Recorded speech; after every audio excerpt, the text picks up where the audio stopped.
Good morning, everyone. Thanks for joining us. I am Lauren Peretti, and I'm joined this morning by my colleagues, Howard Birchman and Sarah Zeiderveen, and we are from Housing Innovations, and we're super excited to be with you here today. Housing Innovations is a training and consulting firm, and we work with COCs all around the country and have been providing supports to your COC in Rhode Island, probably for a couple of, at least a decade. We've been providing supports to other COCs around the country for several decades. And Howard is the person on our team that works most closely with your COC. So a lot of you probably know him. And today's session is specifically for staff from Youth Homelessness Demonstration or YHDP projects. So if your agency does not have a YHDP grant, the content we cover today isn't going to be super applicable to your direct project, although you may be here because you wanted to join us to learn more about YHDP, and we welcome you to stay also if that's the case. So today we're going to be covering the types of YHD projects that the Rhode Island COC has, and a little bit about the eligible expenses under each of those project types. And then we're also going to spend most of our day, of our morning together here, covering the areas where HUD offers more flexibility to YHDP than they do in the traditional COC program. And those are called special activities. And we'll also cover some other COC rules that are really only relevant to YHDP projects. So things that are different about YHDP than about the usual traditional COC program. So the session today is part of a series of trainings that's being offered by the Rhode Island Continuum of Care, and all of these sessions are being recorded and are available on the COC's YouTube channel, and we will get that link into the chat for you all. Next slide. So Howard and I really try to be pretty casual about the way that we do these trainings. You'll see that each of us will chime in throughout, and we absolutely invite you to do the same. So the more conversational these sessions can be, the better. We want to make sure that all of your questions get answered. So if we say something that you don't understand, please speak up. If you have a question, make comments, tell everyone a joke. It'll be a lot more fun if it's not just Howard and I talking. So don't wait for us to prompt you. Really, at any time, feel free to either unmute yourself and ask a question, or we'll be monitoring. We're asking people as much as you can to put your questions into the Q&A feature, but we'll also do our best to monitor the chat feature. As well.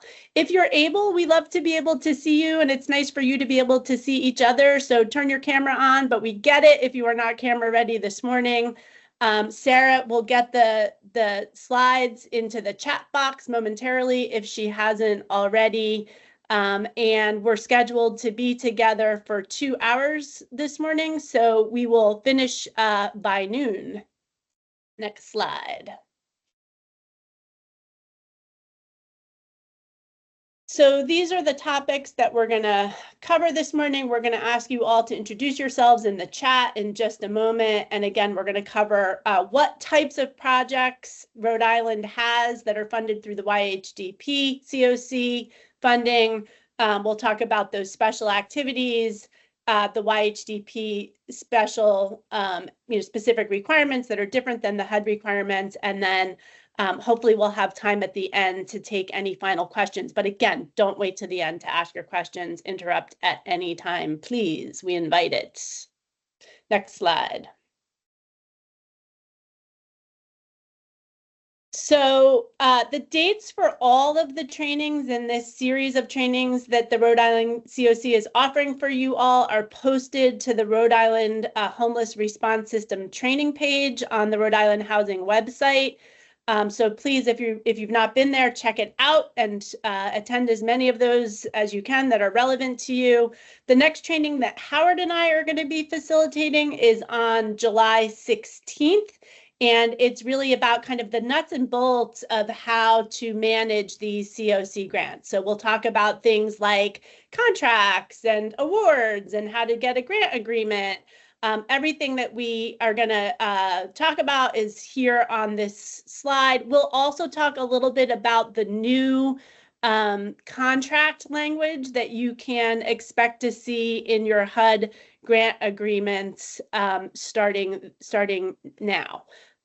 So this training is really, the target audience for this is really more supervisory and management staff, and it will be for both traditional CoC projects and for YHDP projects. So we hope that the appropriate folks at your agencies can join us then.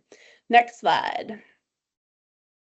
So we're going to do something a little different today. So, you know, there's a lot of hard stuff happening out there in the world. And even when there isn't so much hard stuff happening out there in the world, your teams really are encountering a lot of trauma and difficult circumstances every day. So we really like to, given that, right, we really like to start off these sessions with a flood of positivity.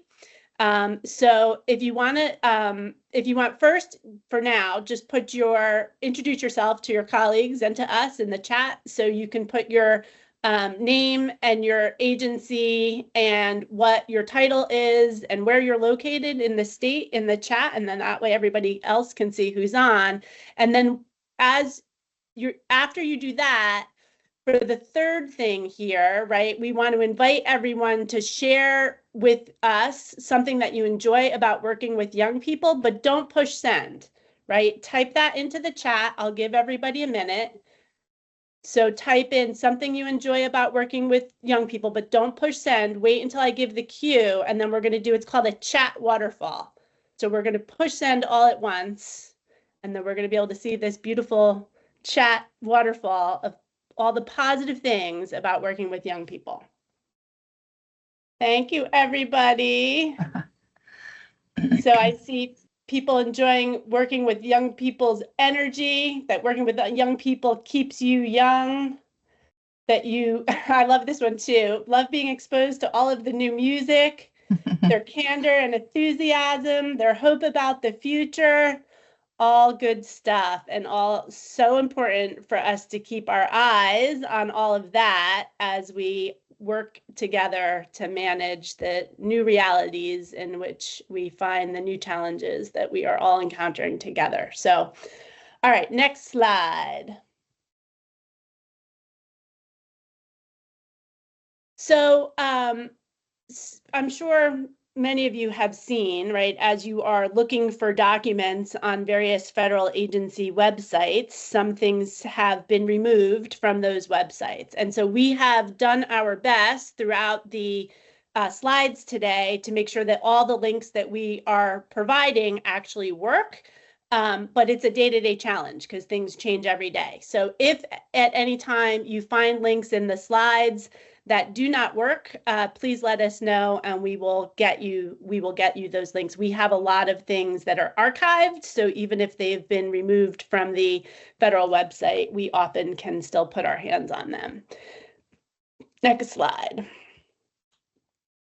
All right, so before we start, in case anyone's really new, we just wanted to give a little background on the YHDP program. So YHDP started, I think the first NOFO was in 2016.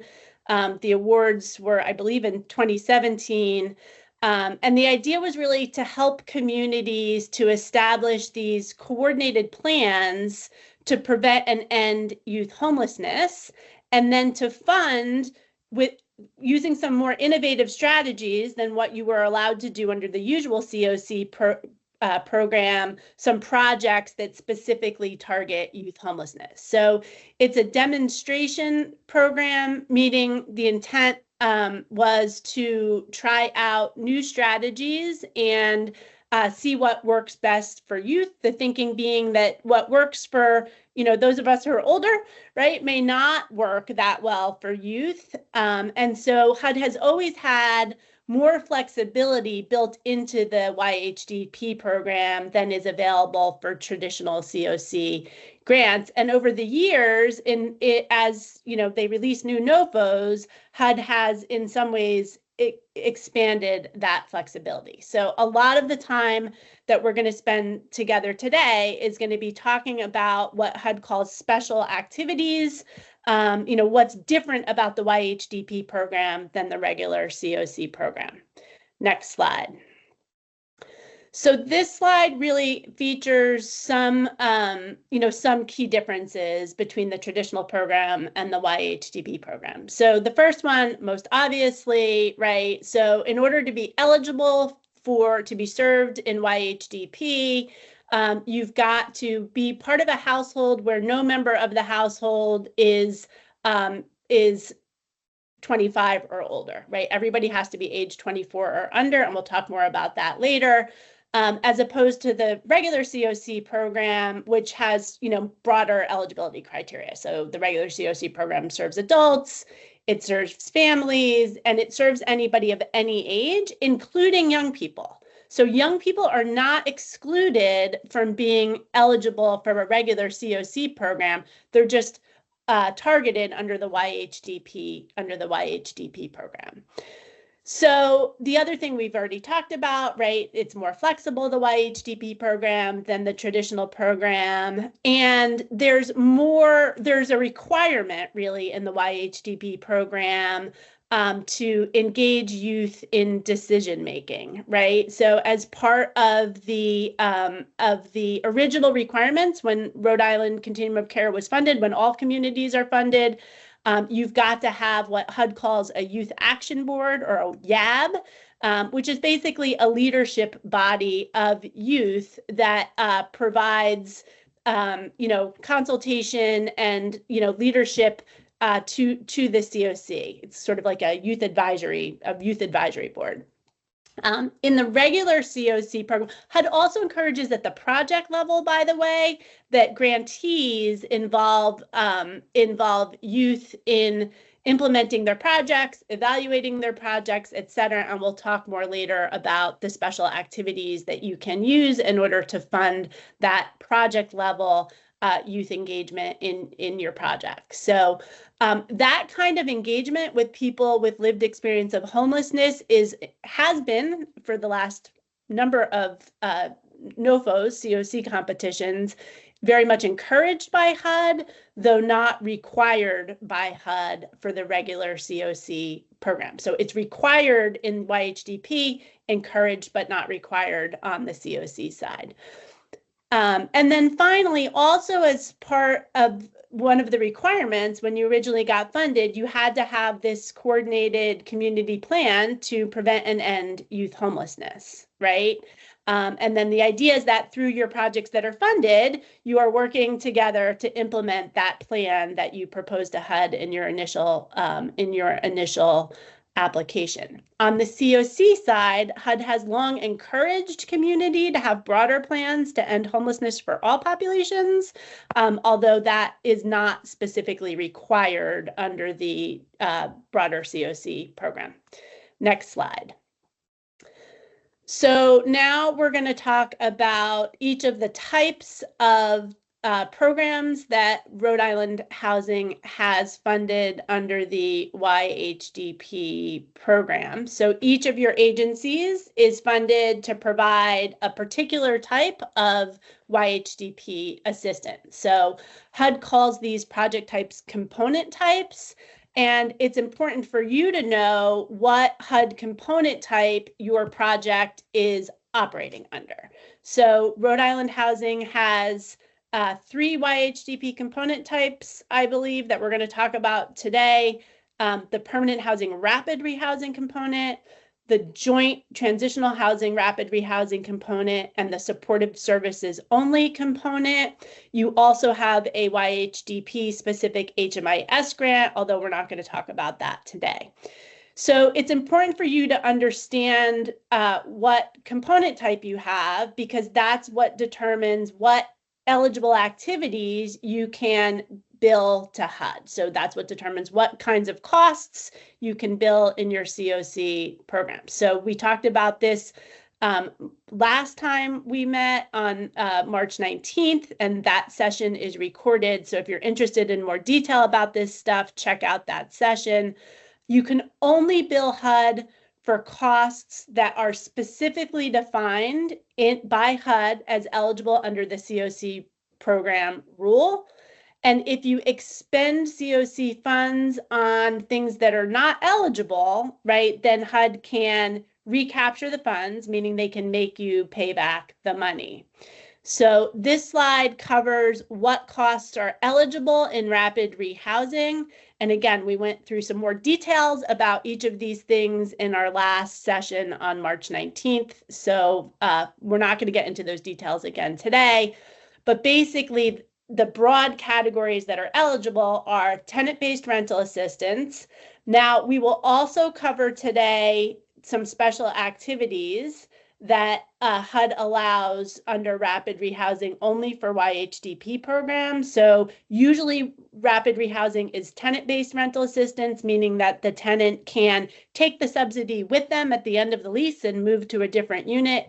HUD also allows for YHDP only as a special activity the use of the leasing budget line item and of the project-based and sponsor-based rental assistance budget line items. And again, we'll talk more about that later. You can also have a supportive services budget line item, an HMIS budget line item, and an administrative expense budget line item. So again, it's critical for you to know which of these costs are actually in your project's budget that has been approved by HUD, because you can only expend money on things that are in your specific budget. So for example, if you have a rapid rehousing budget, you may or may not have an HMIS budget line item in that budget, right? So you can only expend on the HMIS budget line item if that is in your specific project's budget. And you know that by looking at your grant agreement. So if you're not sure what your component type is or what budget line items are in your budget, look at your grant agreement. Next slide.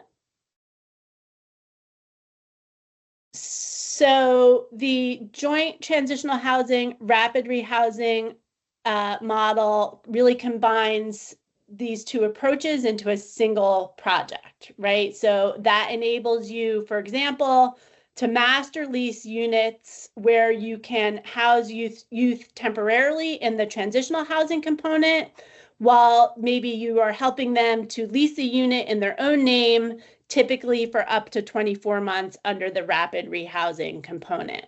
So there's a link here for a lot more information about how you can use the joint TH rapid rehousing model to serve youth. And as we discussed in the session in March, right, what's eligible is a little bit more complicated in this model. So you see here on this slide, the stuff on the right-hand side is kind of split into three sections. So transitional, rapid, and then the entire project.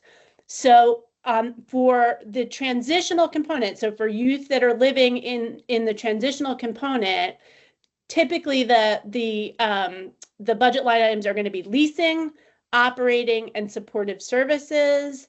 And then on the rapid rehousing side, again, tenant-based rental assistance, or sometimes maybe leasing, project or sponsor-based rental assistance if you have a special activity, and supportive services. But then for the project as a whole, right, you can also have an HMIS budget line item and an administrative budget line item. So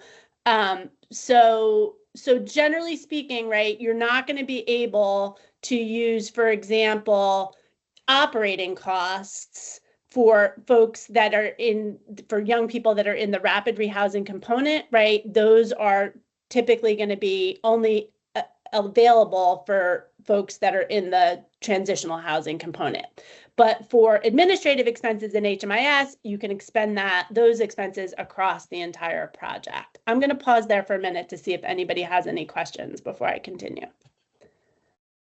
And again, don't wait for us to pause. Just hop in the Q&A or just unmute. All right, do we have anything? I'm not seeing anything. I had a question. Okay, great. Hi. Hi. My question is just related to the links. I'm wondering if we're going to have access to them or the presentation. Yeah, I think, Sarah, were you able to get the slides into the? Oh, but they Yes, can't see the chat. They can't see the chat. So I think that's probably where can you put it in the Q&A? I can see the chat. Oh, you can see the chat. Okay. Some people can't see the chat. So maybe put it in both the Q&A and the chat. Maybe do it again, because if you joined late, you might not be able to see it. And yeah, so the PDF of the slides is going to be available, and those are live links in the PDF version of the slides. I can't add attachment to a QA. Okay, so we'll figure out with Rosa how to make sure that everyone on the session today gets the slides, whether by email or post it to the website, or but no worries, you'll get the slides with the live links. Good question though. Thank you. I got it. Thank you. I missed it. I apologize. Okay, cool. Other questions? All right. Next slide.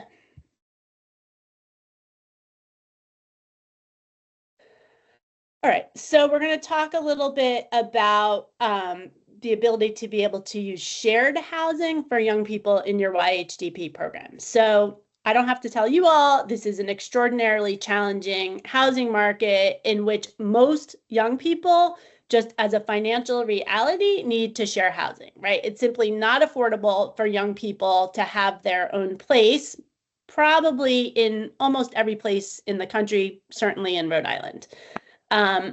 So HUD allows and encourages the use of shared housing in the YHDP program, and sharing housing, right, not just makes it more affordable for young people. In addition, particularly young people who have experienced homelessness, they're usually disconnected from their families of origin. So helping them to, create a housing situation where they're not living alone can also be a great way for them to build those supportive relationships that often they have been disconnected from.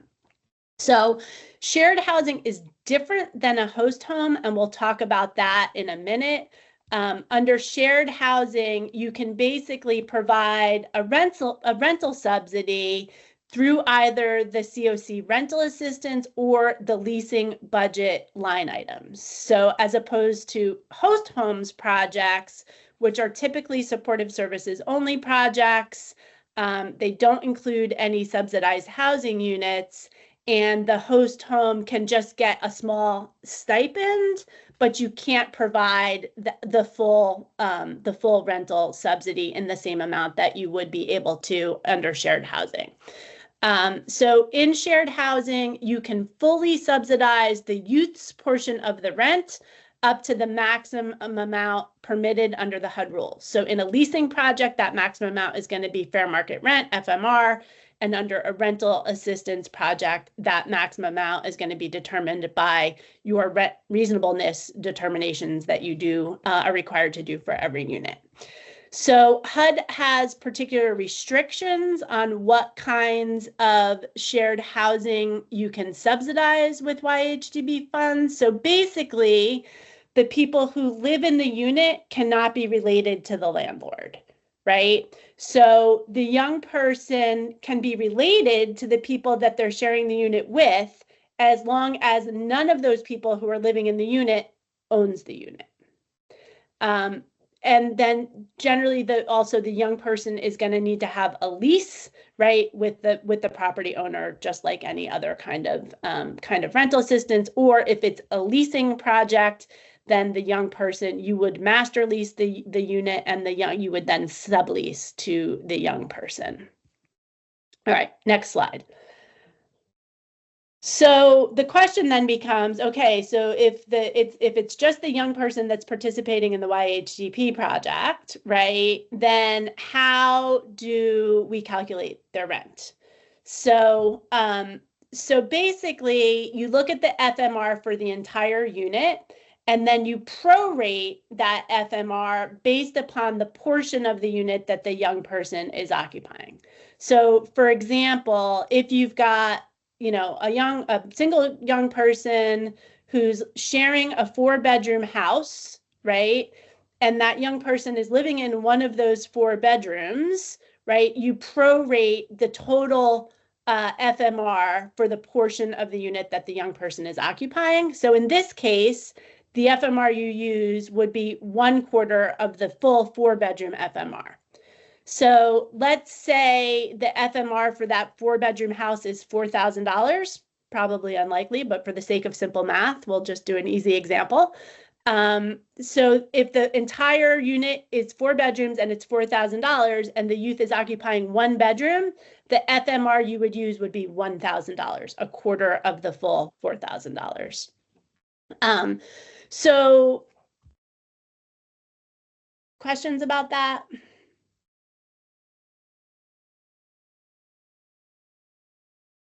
All right, I'll keep going. Next slide. So as of now, this remains the HUD definition of family as codified in HUD's equal access rule. And it's really a very, very flexible and lovely, in my humble opinion, definition of family. And what it says is that people get to define for themselves who constitutes their family. So any group of people who present together and identify as a family have got to be served together as a family. So it doesn't matter if they're married, it doesn't matter if they're genetically related, it doesn't matter what their sexual orientation or gender identity is. They are a family simply because they have told you that they identify as a family and they have come to you together to seek assistance, right? So again, in my humble opinion, it's a beautiful definition of family. We also know that the current administration has announced their intent to change the equal access rule, and I suspect that this definition of family won't survive. But at least for now, it's like this. People can choose for themselves who is a part of their family. So what that means in terms of sharing housing is that if a household, right, comes to you and seeking assistance, and all members of that household, they identify as a family, and all members of that household are under age 24, or excuse me, under age 25, they're 24 and under, then you can serve them together as a single household as a family, right? You can also serve youth who are a household of 1, right, in a shared unit where they are sharing housing with other people, including other people who are over the age of 24, because they are not a part of the youth's household. The youth is a household size of 1, and they're only being subsidized at that pro rata FMR. Okay, again, I'm going to pause for questions to see if anybody has questions before I move on.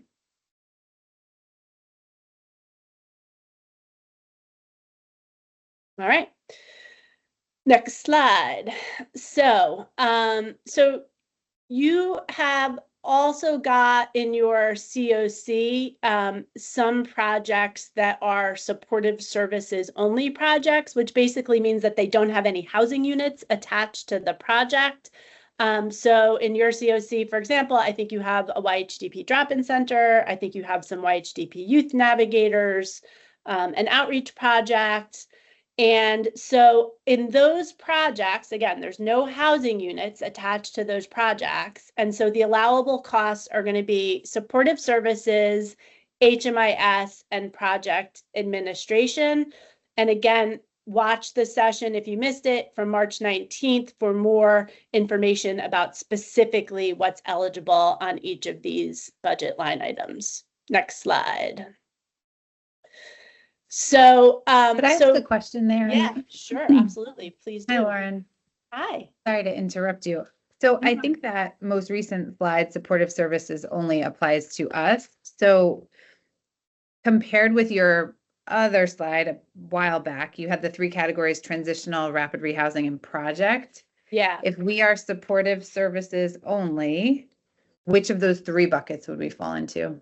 So if your supportive services only, that slide is completely irrelevant to you. Okay. So if your supportive services, that was only for projects that are rapid and transitional, like joint rapid transitional, right? So if your supportive services only, so this slide is not relevant for you. So if your supportive Great. services only, ignore this slide. And then Sarah, can you go to the SSO slide?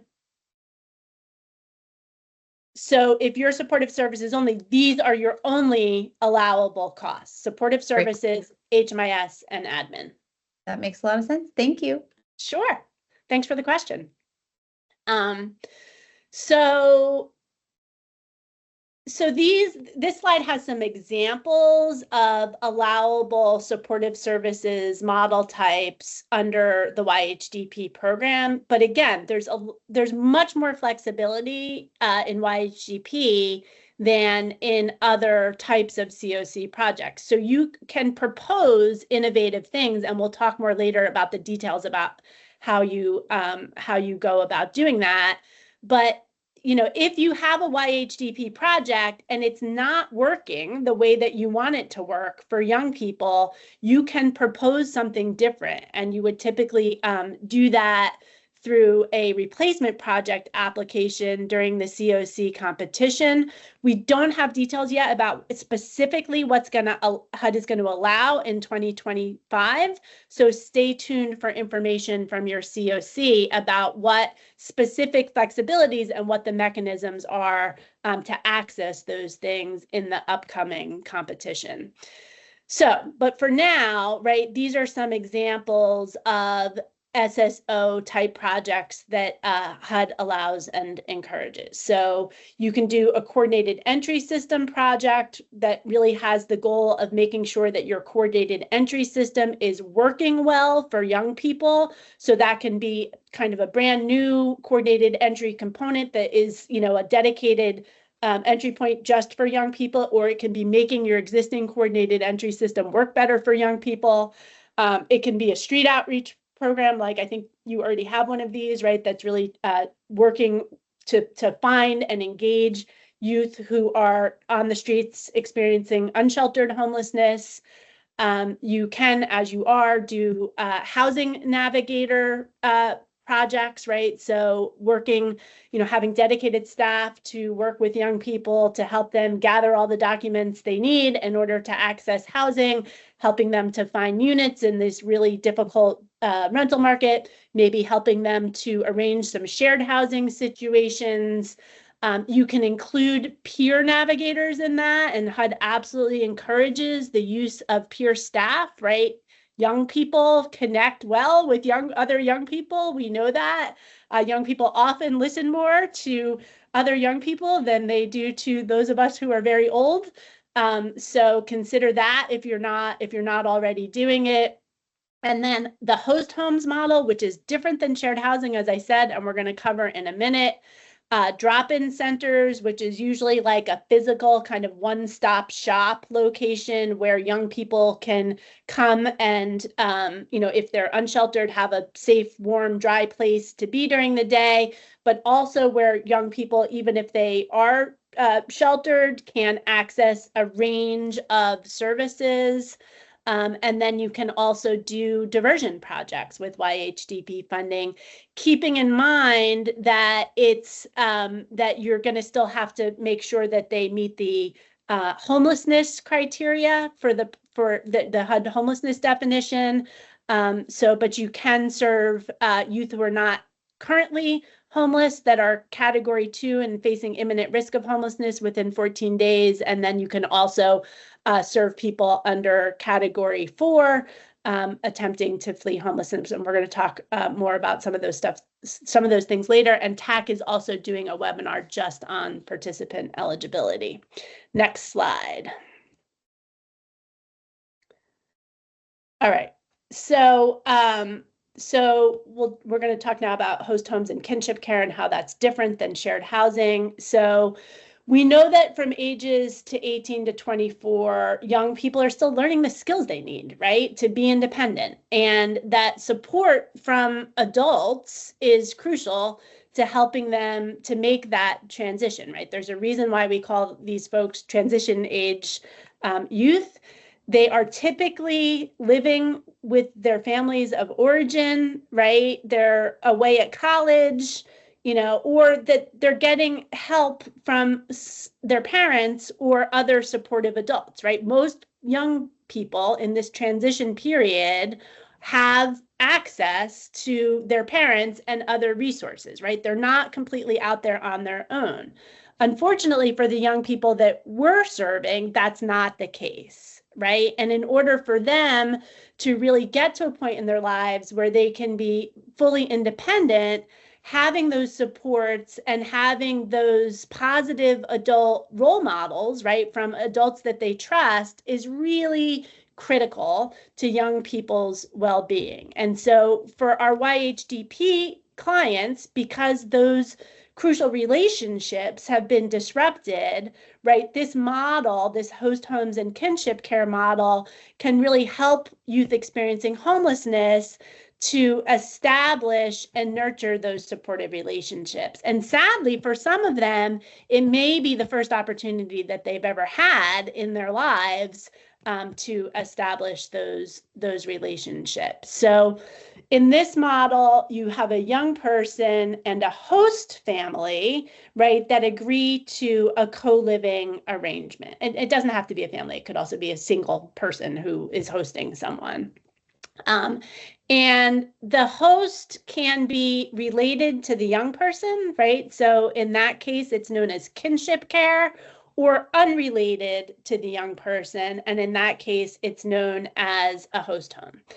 And ideally, the host doesn't just offer a, you know, place for the young person to live, but they also become that supportive role model in the young person's lives and is helping that young person to navigate the world and build those skills, right, that are typically taught by parents that, you know, our young people sadly are often now disconnected from. So it's different than foster care, right? Because the arrangement is not mandated by the child welfare system, right? So the young person is really choosing to live in that host home. And the hosts are recruited and supported by the provider agency, the grantee of the project. Since there are costs associated with adding someone into your household, the host can receive a stipend, and we'll talk more about that stipend later and the limits on that stipend. So they don't receive the full rental subsidy, but they can receive a small amount of money monthly to help offset those costs. Okay, I think we are going to do a poll. Next slide, Sarah. And I think Rosa is going to launch the poll. Yay, there it is. So first question. So I think you have to, there's that little box at the bottom, 1 to 3. So you can use that toggle switch there, the little arrow to get to the next question. So, but the first question is, which of the following housing components can be funded under YHDP? And you guys should be able to answer. You want to, Rosa, we do these one at a time, or they can answer all 3 at the same time? They can answer all of them. Okay, so do you want to show them the next one? So it's individually. So okay, got it. Yeah, they have the option to go from 1 to 3, and then they hit submit. Got it. So we'll give you a few minutes here. Yeah, I don't think I'm able to actually use the poll. It's disabled for me for some reason, along with the chat. And I can get into the chat that got a message that says the bot is disabled and that I can't use the poll either. And mine is saying the same thing. I think it's probably some privacy settings between like each organization. Is anybody else able to access it at all? I Well, see we it in have the 4 chat, but I responses. can't reach it. Yeah, I can't like tap it. It says view poll, and I tap it incessantly, and it's just like laughing at me. So I don't have an access to it either. Yeah, I'm sorry. I'll see what we do. I think it's like a privacy issue between organizations. Because there's a few, we're getting some responses, so I think it's a few that are having that issue. You can answer those if you're not able to answer the polls through here. You can still participate, and then we'll share the results with everybody. Sorry about that. So while we're working on that, I'll just give people what the answers are here. So for the first question, which of the following housing components can be funded under YHDP? So the answer here is basically everything except for emergency shelter. So all of these things can be funded under YHDP: permanent supportive housing, transitional housing, rapid rehousing, host homes, and shared housing. Those are all eligible types of assistance you can provide under YHDP. Emergency shelter is not. For the second question here, in shared housing, rental assistance cannot be provided. The correct answer here is if the youth resides in a unit occupied by an immediate family member who owns the unit. So in shared housing, right, no one that lives in the unit can own the unit. They can be related to the other people that live in the unit as long as none of them owns the unit. And then finally, how is fair market rent calculated in a shared housing arrangement? And the correct answer here is B. It's calculated based on the youth's pro rata share of the total unit size. All right, let's keep going. So now we're going to talk about the YHDP special activities and what's allowable under those. Next slide. So generally speaking, your YHDP grants operate under the same rules as traditional CoC grants, right? So the CoC program rule, which is linked here on this slide, that's what establishes the rules of the road, right, for these programs, both YHDP and traditional CoC. However, in YHDP, you can request to use special activities in your project application. And so those are divided into 2 categories, right? So for some special activities, you just have to notify HUD in your project application that you want to use that special activity, right? You don't have to wait for them to approve it. For some that we're going to talk about today, you notify them in your project activity that you want to do it, but then you can't actually do it until you've gotten approval from HUD to do it. So, and when you do your project application in eSNAPs for your YHDP programs, there's a question that pops up that says, do you want to use one of these special activities? You have to answer yes to that question, and then a whole series of all of the special activities that HUD allows will pop up, and then you just tick off which ones you're requesting to use. All right, next slide.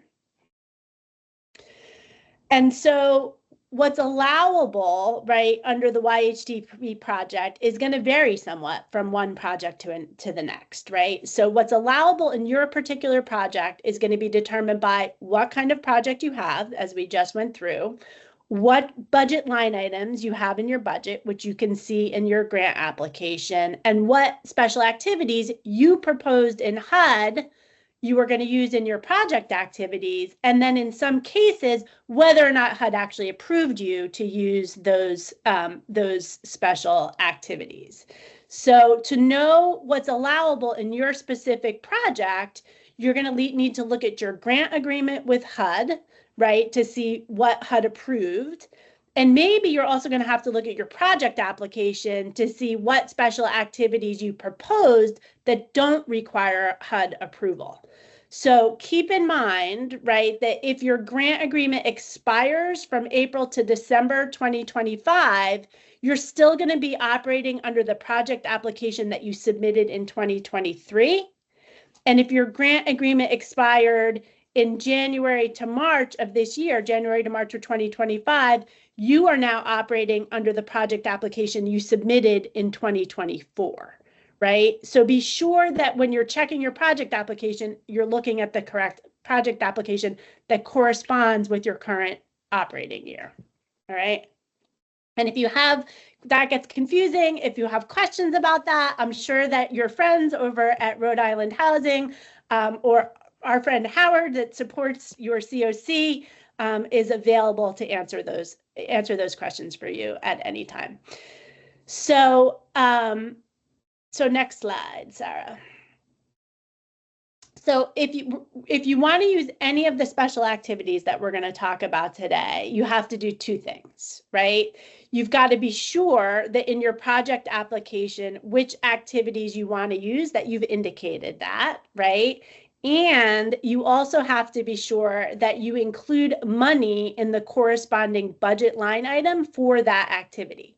So as we go through all of the special activities now, we're going to tell you where HUD has said you have to show those on your budget, right? So even if your project application indicates that you want to use a special activity, if you haven't also asked for that money on the correct budget line item, HUD may say you're not allowed to use that activity, right? So, and again, as we go through, we'll tell you for each activity which line you need to budget it on.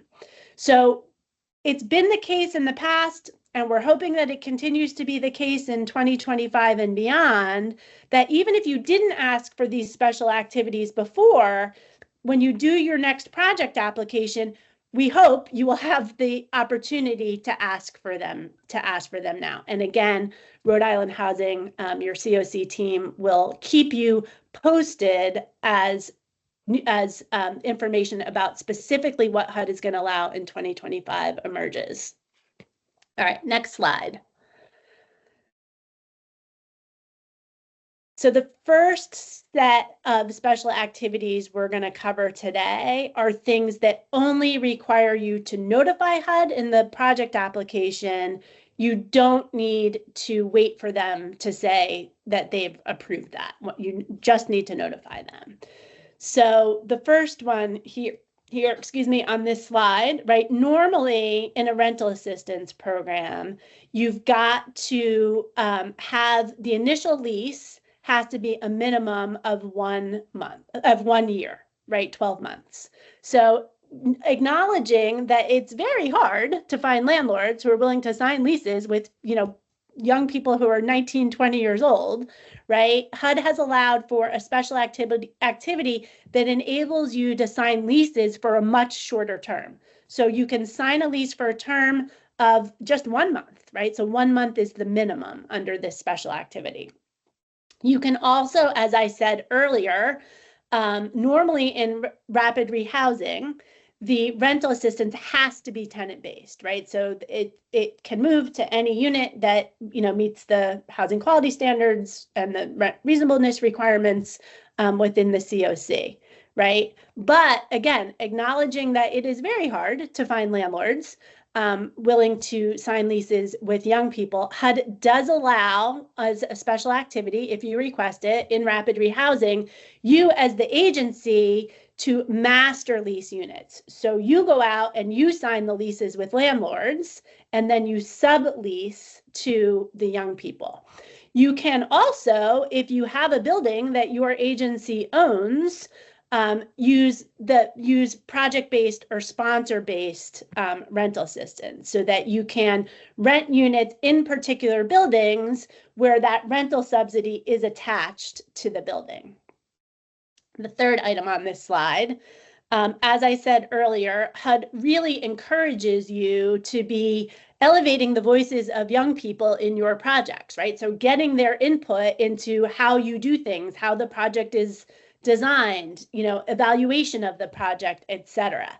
So when you are asking young people to contribute in that way, you can pay them for that expertise that they are providing you, and you can do that as a special activity under your admin budget line item. Third item on this slide, you can also actually employ young people who are receiving services from your project. So for example, you might employ someone to be a peer, provide peer support in housing navigation. You might employ a young person, maybe somebody that was in the transitional component of your project and now has moved into the rapid rehousing component of your project, right? Could provide supports for people that are still in the transitional component. That would be an example of how you might use this.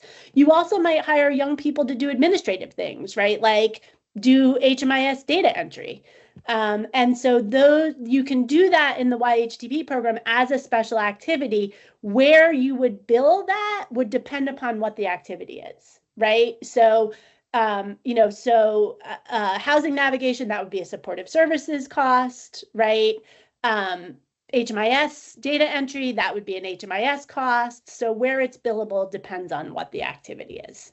Next slide. All right. So these three things are also special activities that only require notice, not approval from HUD. So normally, if you're using leasing or rental assistance, you've got to do housing quality standards inspections in order to lease that unit. So you've got to do that before you rent a unit and at least once per year. HUD allows you under the YHDP program to, instead of using HQS, to use what's known as habitability standards. So you're still going in and making sure that that is a decent place for a young person to live, but it's a lot less onerous of an inspection than a housing quality inspection. And you can do that as long as you are only subsidizing that housing for up to 24 months. And you've got to make sure that in your program policies that you document that you are going to be using habitability standards, not HQS. And then of course, then you have to do it, right? So just like with HQS, with habitability standards, you've got to demonstrate that you actually went in and applied those standards to each unit that you were assisting before you started to assist it. The next item on this slide, so normally in the CoC program, you can provide reasonable costs for moving. So for example, hiring a truck to help someone move, hiring a moving company, but you can only do that one time for each program participant. In the YHDP program as a special activity, you can provide that moving support and bill that to your HUD contract more than once. And then finally, the last item on this slide, we said earlier that in the host home or kinship care model, you can provide those hosts with a stipend. So normally the maximum amount that you can provide is going to be $500 per month. Usually those host home projects are going to be supportive services only projects, and so it's going to be a supportive services expense. If you have a transitional housing host home project and there is an operating budget line item expense, you would bill it to the operating budget line item on your budget. So Howard will talk in a little bit about how you can increase this amount up to $1,000 a month with HUD approval. All right, next slide. So the next set of things, I'm going to pass it over to Howard, and the next set of things that he's going to talk about are also special activities that only require notice, not approval, but in order to use them, you have to demonstrate these three things, right? So you've got to be able, you have to have made a determination that doing the special activity is necessary to assist the young person, young people in your program to obtain and maintain housing. And you've got to maintain records that if HUD were to come in and monitor, you could show them about how you determined that was necessary. And then once a year, you have to do an assessment of the needs of the participants in your program. And if it's no longer necessary to help them to obtain and maintain housing, then you have to adjust accordingly. So, and you should also keep that annual assessment in your program files and make it available to HUD should they monitor. So I'm going to pass it on to Howard, and he's going to pick it up from here. Next slide. Great. Thank you very much, Lauren. Good morning, everybody. Welcome to our brief return to winter out there, which really is not all that pleasant. Okay, as Lauren has been describing, these are additional special activities that you can do under the Youth Homelessness Demonstration Program. They do require that you provide notice to HUD prior to doing them, and you've got to meet those criteria that Lauren just referenced on the prior slide. Now, the YHDP rules will allow you to do up to 2 months worth of rent for a security deposit. It's my understanding that we've got an issue with Rhode Island state law, which basically limits security deposits to 1 month rent. So we have to abide both by our local law and by what the HUD regulations will allow us to do. So probably you're not going to be providing additional months of security deposit in the state of Rhode Island. Also, you can pay for this is something you can do under YHDP under the regular continuum of care program. You are allowed to, the rules allow you to pay for damages up to 1 month's rent for damages, but you can only do it after the participant has already left the unit. So basically, it's just a way to try and maintain relationships with that property owner after your participant is no longer residing in the unit. Under YHDP, you've got a lot more flexibility. You can pay up to 2 months' rent to cover damages that could occur within that unit, and the participant does not have to leave. So if something happens, if your youth does damage that unit, and the repairs can be done within the 2 months of the rent that's available to it, you can use your program resources to pay for those repairs to the unit, and you can continue serving your participant while they are living in that unit. As always, as Lauren said before, if you're looking at these special activities, it is likely during the contract approval process that HUD is going to look in your budget lines to see if you requested a special activity. They're going to look to see that you budgeted funds in order to perform that special activity.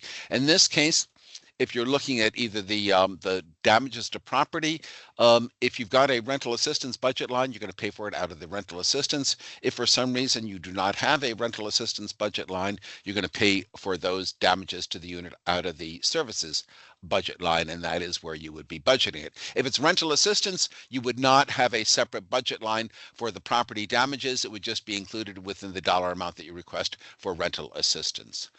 Next slide, please. Again, remember, you need to do that documentation test that's shown on slide 24 to use these things. But these are a lot of activities that really allow you to support youth really starting their occupancy of the unit and also in their continued occupancy for it. So a lot of times youth are going to move into the unit and they're not going to have vacuum cleaners, mops, all that sort of stuff that's necessary in order to maintain the unit in proper and appropriate conditions. So you can pay for that under the services line under life skills. So remember, under supportive services, there are a lot of sub-budget categories. This thing would be under the life skills subcategory under supportive services.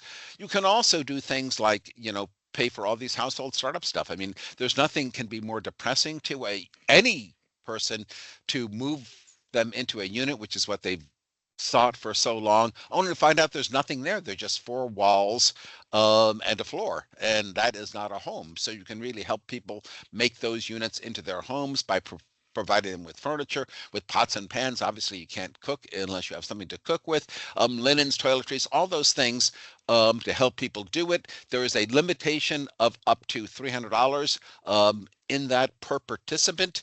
That would be a one-time cost for them. And again, under supportive services, there is a budget line for moving expenses, and that's where you would be budgeting that. You can also have a one-time cost of purchasing a cell phone for a program participant. That would be under housing counseling. That could be really useful. I mean, if there's not a way to get in contact with your youthful participant, you're going to have a lot of difficulty providing services and case management to them, so that could be really useful. Similarly, we know that these days, it is not really possible to lead a full life without access to the internet. You can't apply for jobs, you can't apply for benefits, you can't do a lot of stuff that's necessary for young people. So in order to allow folks to live a full life, you can use the services, supportive services budget line to cover the internet costs in a participant's unit. And again, it's budgeted. This is just HUD arbitrarily has given us these categories. It's budgeted under the moving costs budget line item. Next slide, please. Again, as we have said before, you have to fulfill those criteria on the earlier slide in order to use these activities. But one thing that you were not allowed to do in the regular continual care program is to pay for rental arrears. You know, if they are behind in rent for up to 6 months, you can use the services supportive services budget line, the moving one, in order to budget for and provide up to 6 months worth of rent arrears. And if they've also incurred late charges on those, you can pay for those as well. Similar thing, in the event that the youth has got arrearages on utility costs, that means they've got past due bills that they have not been able to pay. The risk of those utilities being shut off to the unit, if those utilities are shut off, not only can you not live there, but basically you're going to be in violation of the lease. So it is really important to maintain those utilities. This can help you, those youth, make up for those past due bills that they were not able to do it. In addition to the arrears, you can also pay for the direct utility expenses of up to 3 months for the program participants based on, remember, when we're talking about utility costs, we are basing not on the actual utility costs that are experienced by the participants, but we're talking about the utility cost allowance that has been established by the local PHA for the particular unit size. And you can do up for 3 months of those utilities that you can pay for totally using your, again, the moving line on the supportive services budget. And then finally, very useful thing, if your program, if the young person that you're serving needs a personal vehicle in order to go to medical care, in order to go to their job, in order to get their children into childcare, or obtain other services. Remember, you're not going to pay for their car in order for them to go out partying, for them to go out on a Friday night or anything like that. That's a great thing for folks to do. We don't pay for that. The only expenses that we're going to pay for are related to eligible things under the program. So it's said it's medical care, employment, and things like that. You really want to document, if you're paying for them to use their personal vehicle, that they're using it for eligible uses and not anything else. And as indicated here, you would be budgeting for that under supportive services under the transportation sub budget line. Next slide, please.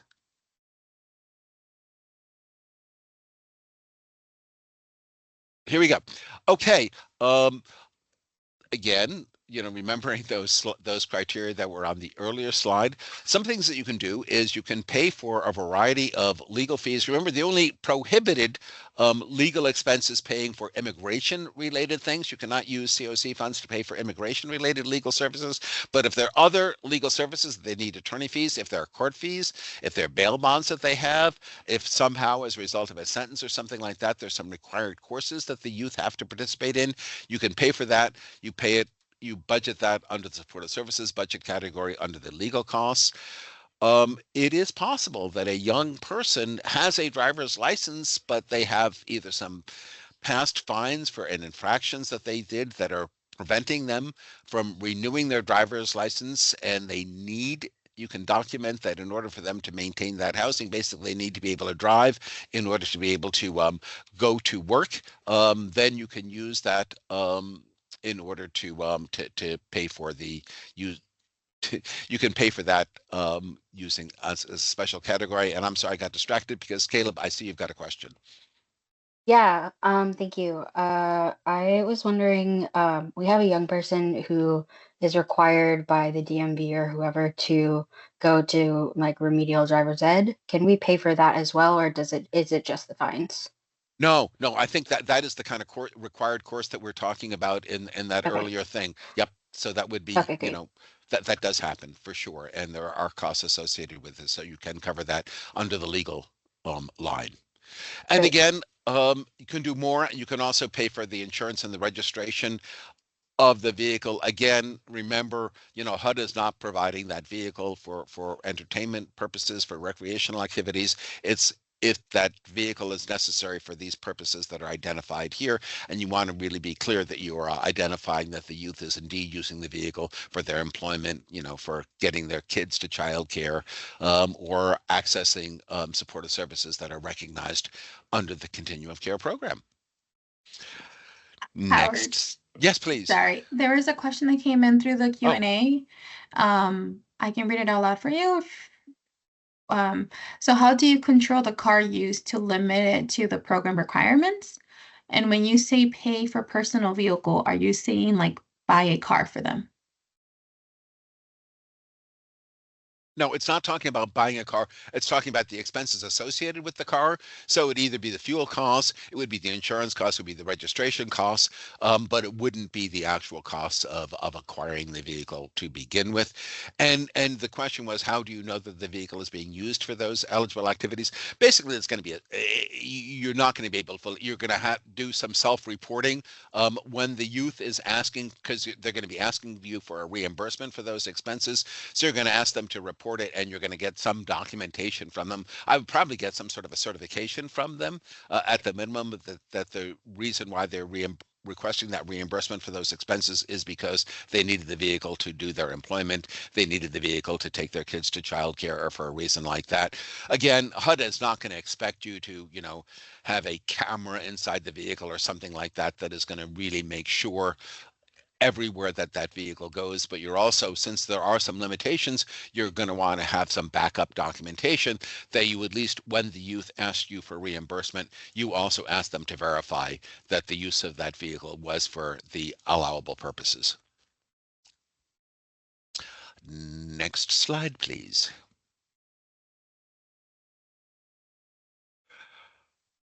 So remember, on these prior ones, these did not require HUD approval. Basically, you just needed to notify HUD that you intended to use those special activities, and you had to document why it is that they were necessary for the youth to be able to secure and to maintain housing on a long-term basis. These next things that we're talking about, in addition to that, your HUD is going to have to review this request and specifically approve it. You are probably aware, or if not, under the regular Continuum of Care program, rapid rehousing has an absolute limitation of 24 months of assistance. You are not allowed to exceed that 24-month period of time. As a special activity under the Youth Homelessness Demonstration Program, you can get up to 3 years of rapid rehousing rental assistance if that's necessary. You have to, as part of getting HUD approval, describe how you're going to determine that youth is going to require those additional 12 months of rental assistance, and also how those things that are going to, those additional services are going to ensure that at the end of the 36-month period, the youth will be able to maintain their housing on an ongoing basis. And there are more of these activities. Next slide. So similarly, I mean, since you can provide up to 3 years worth of rental assistance to the youth, I mean, not surprisingly, HUD will allow you to provide supportive services to them for that entire period of time.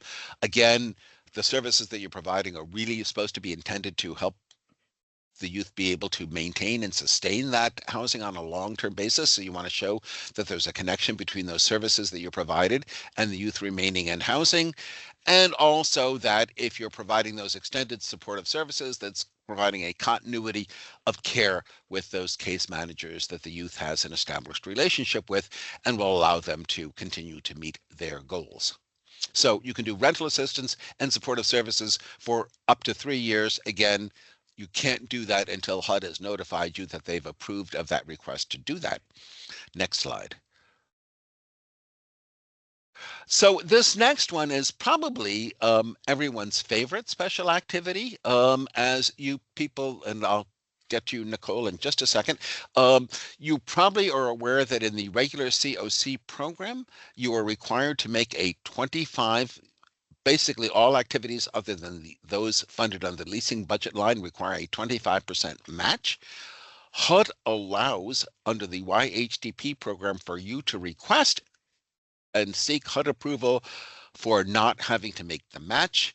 What you're going to have to do in order to get that approval is to show to HUD that you have taken reasonable steps to maximize resources that are available to youth experiencing homelessness in the community. By raising your hand or putting a thing in the Q&A, do any of you, I think some of you folks have got this special activity, have got the waiver of the 25% match. Is that correct? Somebody nod or raise their hand? Yes? Does anybody have a waiver of the match? Okay, I see a couple of hands are raised. So let's start. I'll start with Nicole. You were first. Hi, Howard. Thank you. I just wanted to go back to the previous slide to get clarification on the up to 36 months. Did you say that is only with HUD approval? Yes, that's right. So thank you.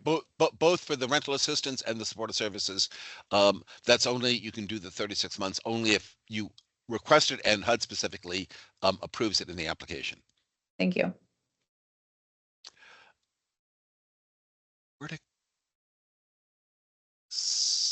There was another question. Sorry, I have a quick question about the 36 months. I'm just curious. What kind of situation would require a 36-month, would require 36 months? Of rental assistance or supportive services? Well, I could see like one, it could be a scenario that the youth entered the program when they were just 18. They may still be in school.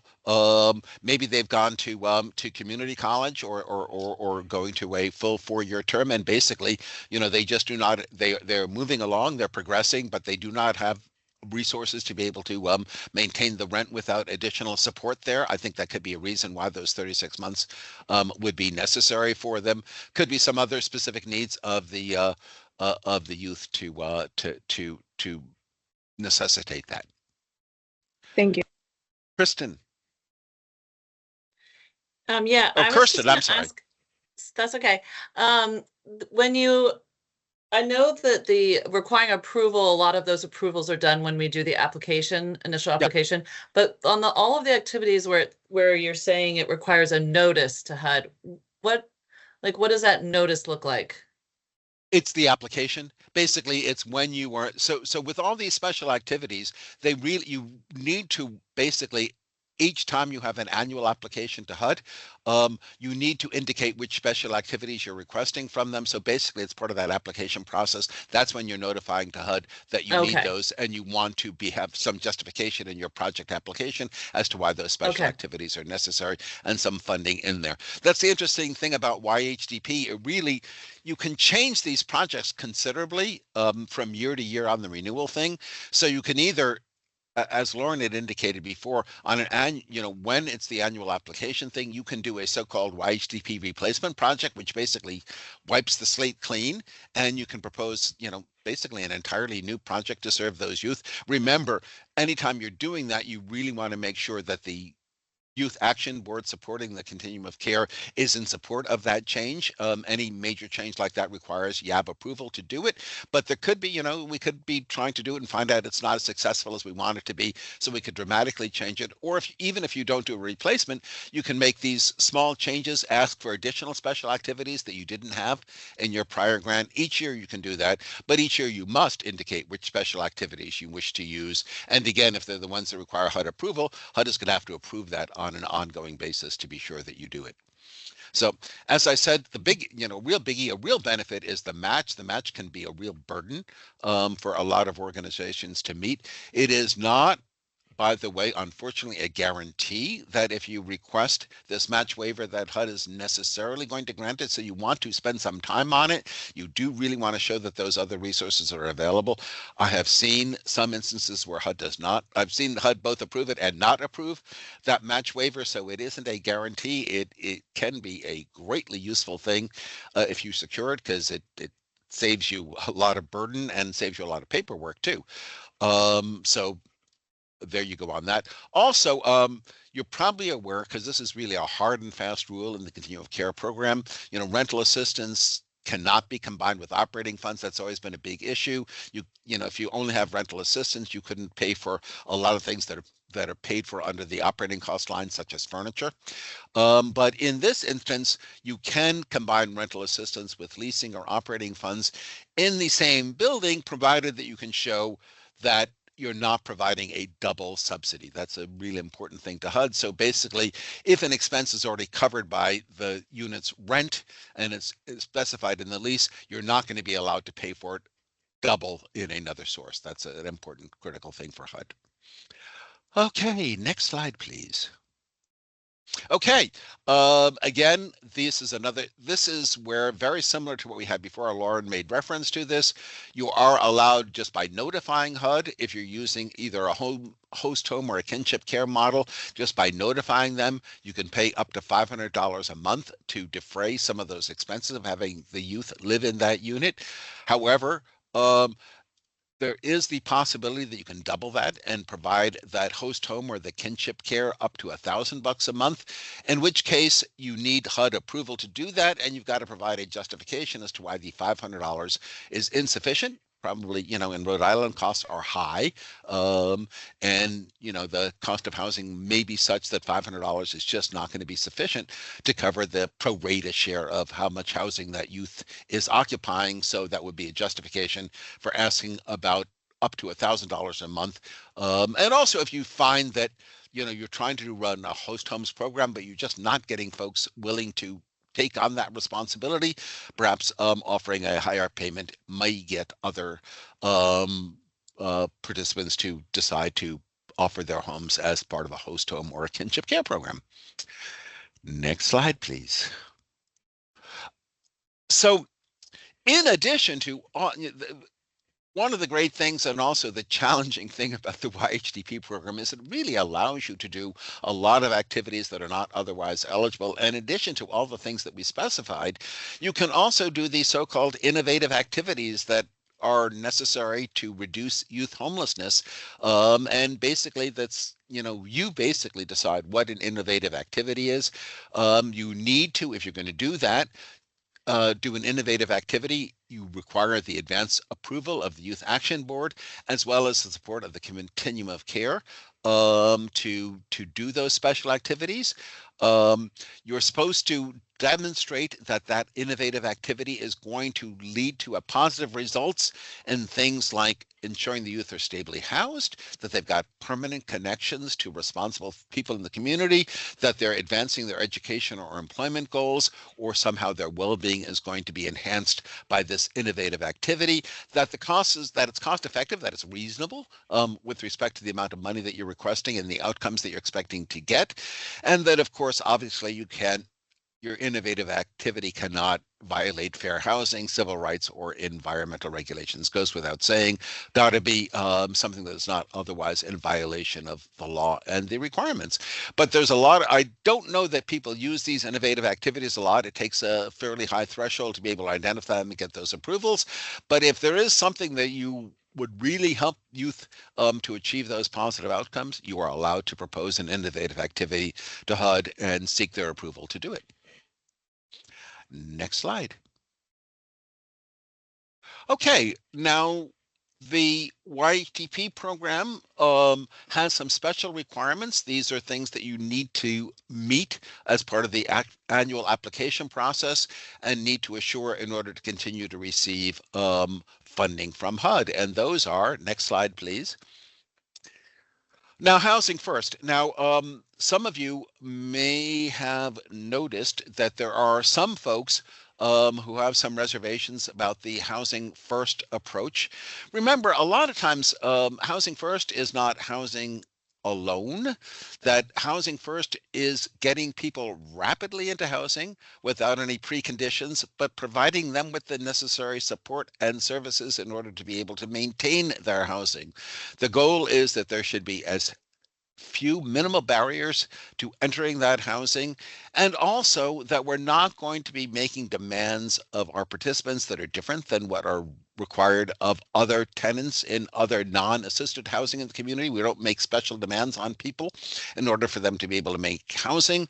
And also, we're not going to require prior to providing services to folks that they either have a period of sobriety or anything like that, or that they commit to maintaining any medications that are required to taking. We're just going to provide them with housing, and we're going to provide them the support, the wraparound support that's necessary to help them maintain that housing. HUD is saying that at this point in time, what HUD is saying is previously HUD required housing first, and that they would take action in order to ensure that projects followed that model. What they appear to be saying now is that HUD is not mandating that model, but they are not saying you cannot employ that model. They're only saying that HUD themselves are not going to enforce it.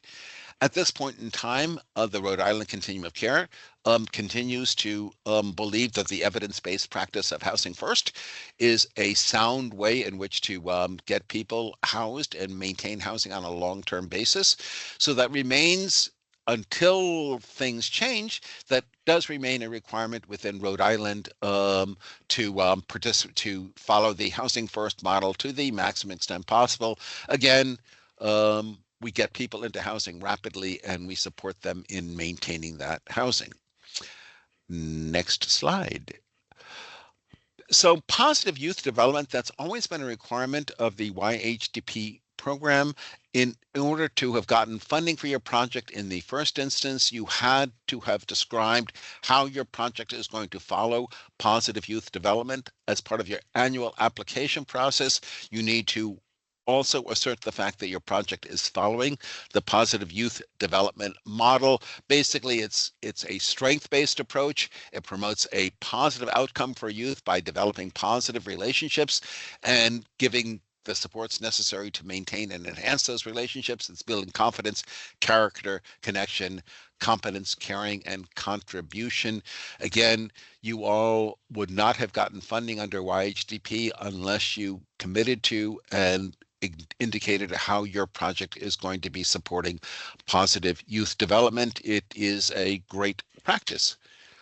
Similarly, next slide, is trauma-informed care. And obviously, I mean, we know homelessness is traumatic for any person who experiences it, but it's particularly devastating to young people, and you really do want to acknowledge the fact and understand the fact that it is highly likely that most of the youthful participants that you're serving have had trauma-related experiences in their life, and that trauma can have all kinds of effects on people, and you really want to be knowledgeable about the potential impacts of trauma on your participants and ways in which to, one, not continue that by re-traumatizing them through your program, through questions, through other approaches to them, and also focusing on providing safety to them, trustworthiness, peer support, empowerment, again, cultural, historical, and gender things. You really want to understand the youth's background and try not to,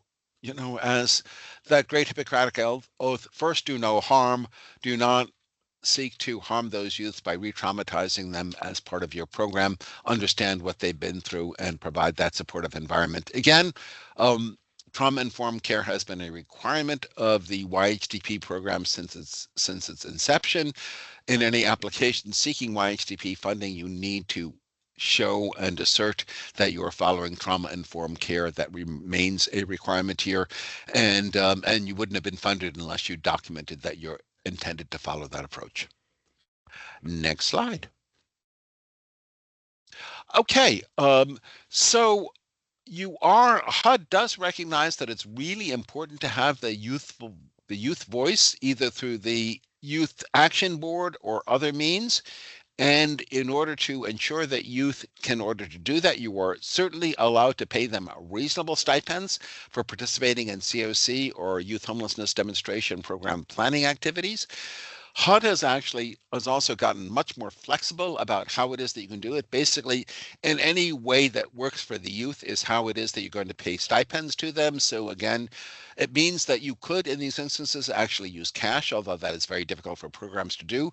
But you can also use some cash apps, Venmo or other cash apps to transfer funds, gift cards, any any reasonable means to do it are reasonable means to provide stipends. Again, like all federal funds, the stipends that you're offering to youth should be reasonable with respect to the services that you are providing, and you want to be able to document that you both paid the funds to those youths and that they have received them.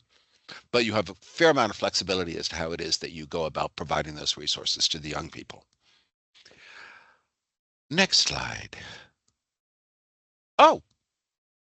Oh gosh.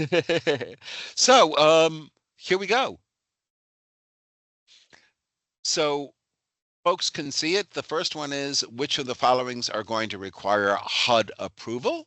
Either paying for the moving expenses multiple times, providing up to 3 months of utility payments, extending rental assistance up to 36 months, or covering household cleaning supplies for clients.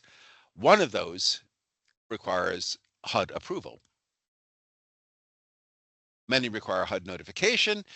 And then the other ones are which only requires a notification, not HUD approval.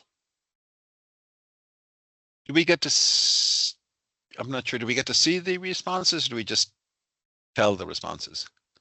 Just tell the responses. So which of the following special activities requires HUD approval? Hopefully, folks are remembering it is that number C. It's extending rental assistance for rapid rehousing for up to 36 months, right? Am I right on that one? Nod, please, Lauren. Yay! Thank you. I'm always so happy when I can get these.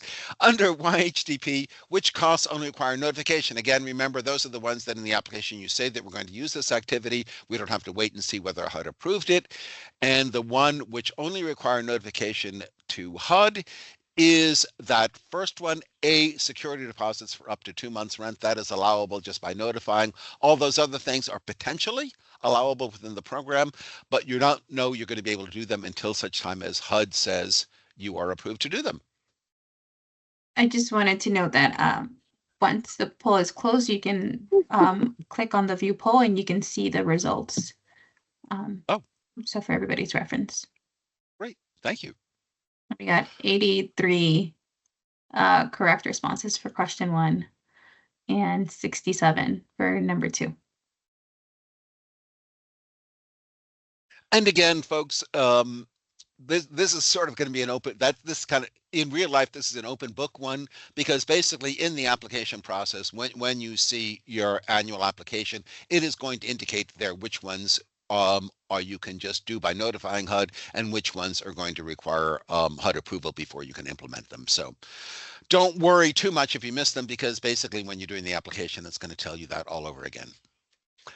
Next slide.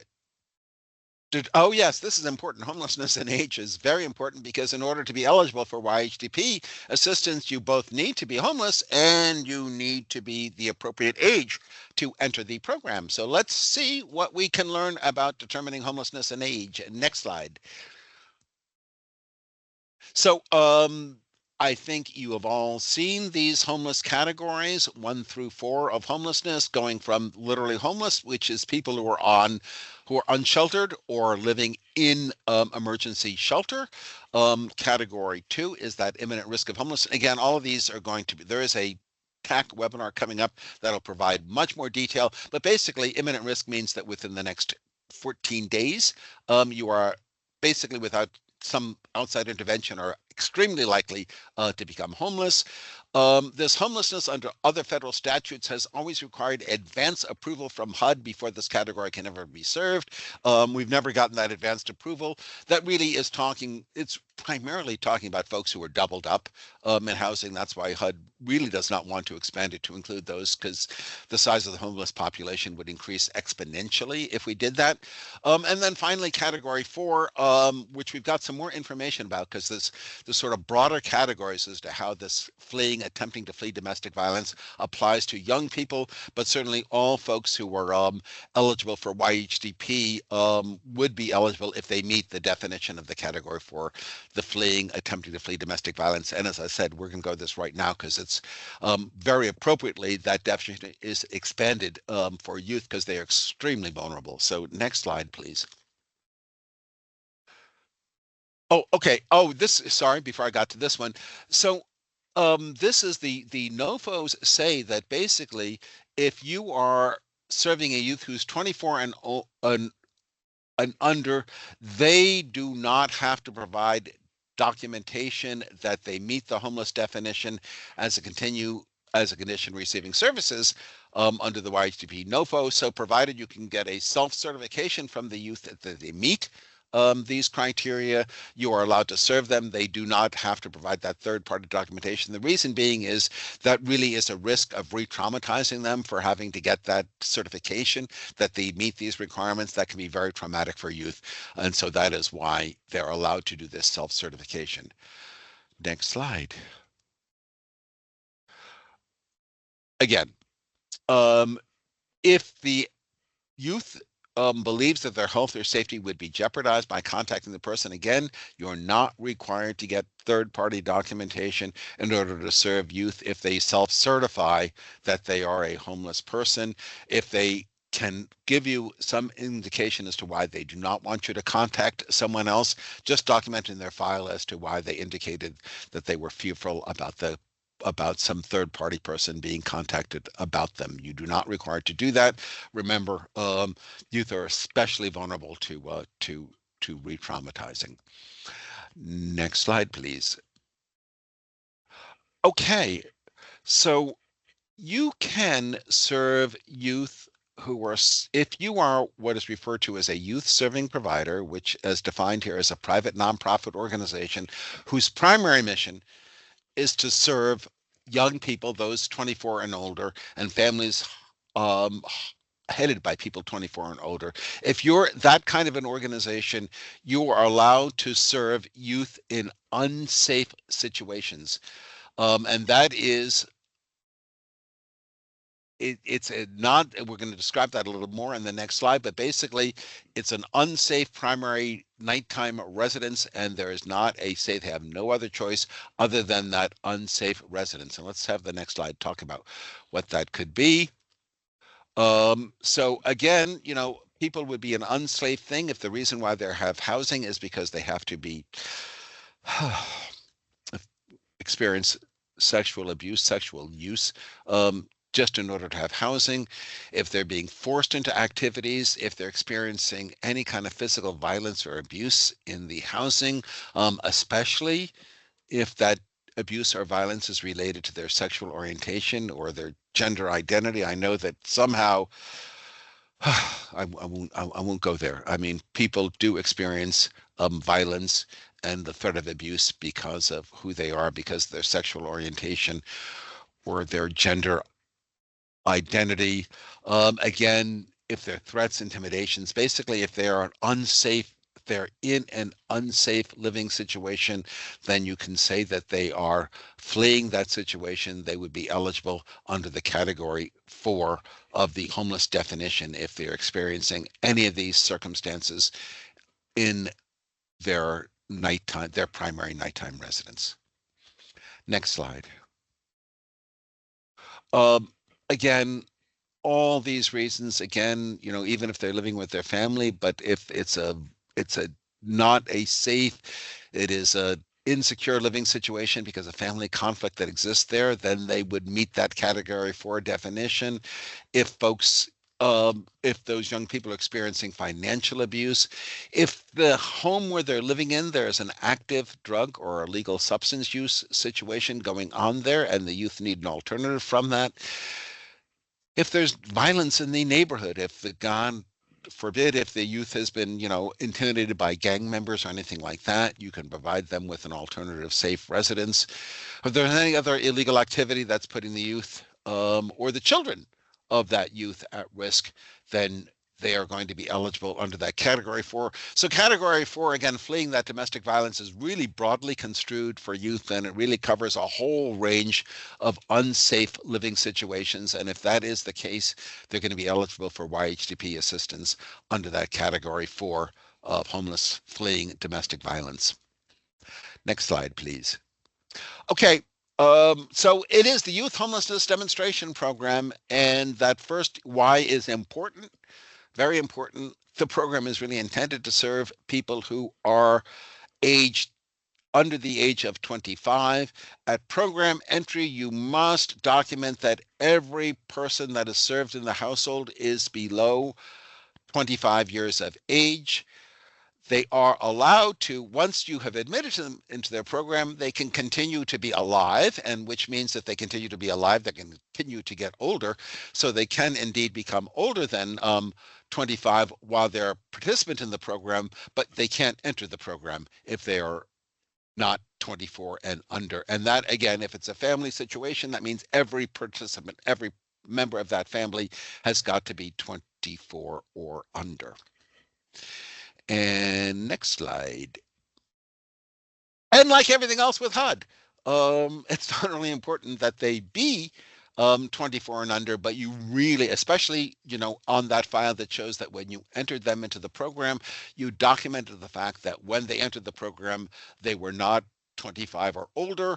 And so these are all, you want some sort of third-party verification of the age of the participant, and you really want to have every participant in the YHDP program, you want to have somewhere in their participant file a documentation that you verified that when they entered the program, they were 24 years of age or younger. And these are all these kinds of things. Finally, as you can see, self-certification could be acceptable, but if you're going to do that, you need to have in the file that you did make some effort to obtain some kind of third-party documentation of the youth's age and describe why you were sought to do it, but you were not able to do so, but you have every reason to believe that that youth is indeed 24 or under, and that is why you're serving them. But otherwise, you want to the maximum extent possible, have some kind of government issued, some kind of a legal documentation that shows that that young person is age eligible. Next slide. Okay, so we've got two questions here. So again, we're talking about what are the situations that are going to qualify as either fleeing domestic violence or being an unsafe living situation. And then finally, what is the age limit upon entry to the YHDP program? We'll give you a few moments to complete those, and then we'll come back to them. Caleb, why don't we go to you while we're waiting? Give people a couple of minutes to complete answering. Yeah, I was told that under YHDP, youth who are couch surfing count as category 1. Is that correct? Do you have that? I don't believe that to be correct. So couch surfing would be category 3. So if you have that in writing from someone, we're happy to look at it and weigh in what the basis for that information you were given. But my understanding is that couch surfing is category 3 and that Rhode Island is not approved to serve category 3 under the YHDP program. Now, there may be situations where the youth is couch surfing and it meets one of those unsafe conditions, right? And then you would be able to serve them, but you would be serving them under category 4, not under category 1. Okay, got it. Thank you. Joel, did you have a question or did you want to comment on that? Yeah, I did want to comment on it. I remember this is like when I first started working, there was a conversation of like 10% of our funds for YHDP in our state were allocated for category 3. I don't know how accurate that was. I remember someone saying that at some point. We'll have to check up on that, Joel. Rush. Hello. Hi. So I was coach that, okay, somebody is sofa surfing, but like, what is the, like, through that conversation, narrow it down to like, yeah, to some other, hopefully like applicable definition. So yeah. Yep. Are you I saying think like you're absolutely outright, like across the, okay. Well, thank you. I just want I think you're absolutely right. So you can definitely probe, and you should probe. There could be a very good reason why they are in that situation, and they could be in that situation because of some lack of safety where they had been previously, in which case you could qualify them under category 4. Okay, we didn't go back to the poll. So let's go back to the poll. Well, that's very good. So 100% got the first one correct. Indeed, it's all of the above qualifies for folks as fleeing domestic violence. So well done. And the other one, 100% correct. Obviously, the age limit is 24. You've got to, as we've said several times, you've got to be 24 years old or younger upon admission to the YHDP program to be admitted, or else you're not going to be eligible. So well done on that last poll. Jordan. Yeah, just wanted to ask, when did the category 3 change from being accessible to Rhode Island? The reason I ask is couch surfing is a quality that I have in the program, in the time that I've worked in these programs, been something that was qualifying. But if that's not the case, when did that change? I think we're going to have to go back and look at that, because we were not aware that Rhode Island had permission to serve category 3. So we'll go back and work with the folks at Rhode Island Housing to determine whether in fact that permission exists or not. Okay. So someone at on our team or at Rhode Island Housing will get that information out to you all. Yep. And in the event that the answer is kind of moot, but at the end of the day, that's not an option going forward, what are options for kids who are unemployed, unhoused, refuse the shelter system, but they are couch surfing? There's no reason as to why they're unhoused besides they can't afford it and they don't have a job. They are just couch surfing because that is the option. There's no unsafe conditions, so they wouldn't meet category 4. They're not fleeing from any domestic anything. What are the alternatives for them, if any? Category 2 might work. It's entirely possible that wherever they are couch surfing, they can stay there for a night or two. But within a week or so, they got to be out because the person whose unit they're in is going to be violating their lease because they've got unrest people living there. So a situation like that, I mean, oftentimes if it's a couch surfing, they could be at imminent risk of homelessness because it's an unsustainable long-term thing, and they're probably going to be required to leave that housing at some point in time, probably within the short period of time.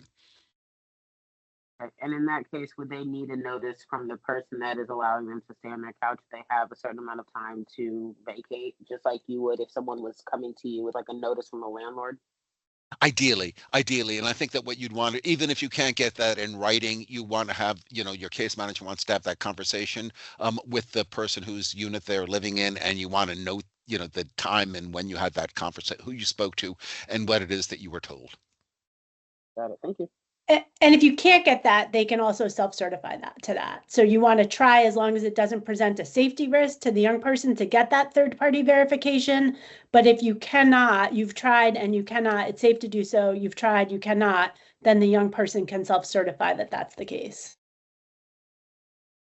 And we just document that in whatever case notes, so that at the if there becomes an audit, you need to prove that they self-certified. That's your primary source of documentation. You said whatever, and we self-certified them at that point. Yeah, you want to document both that they've self-certified and that you made attempts to obtain third party, again, unless doing so would present some safety risk, and then you document that. Got it. Understood. Okay, thank you.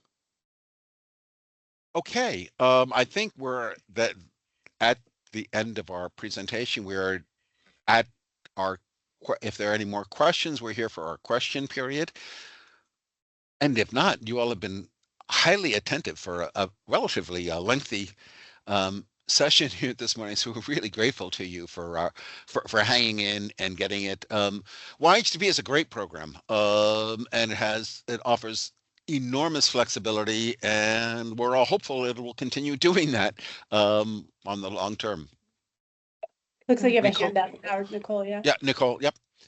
Just a quick question before we wrap up. I know you've alluded to the current federal environment, but is there any additional information that you can share about the administration's take on YHDP specifically?